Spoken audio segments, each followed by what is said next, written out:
Sosok Edi alias Mehmet Potensil, yang viral dengan julukan Thomas Alva Edison, menjadi fenomena unik di dunia maya. Dikenal lewat ekspresinya yang datar, tampak ngantuk namun tetap fokus saat mengatur sound system dalam acara desa. Ia dijuluki netizen sebagai penemu Sound Horrocks, sebuah sistem suara rakitan yang identik dengan dentuman keras di pesta-pesta rakyat.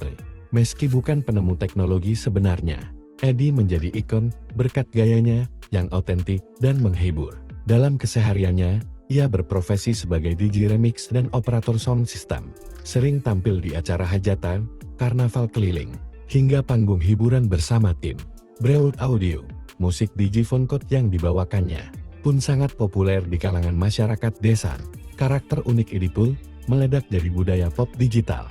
Wajah dan gayanya dijadikan meme, diparudikan di TikTok, Instagram, X, Twitter, bahkan masuk dalam materi stand-up comedy.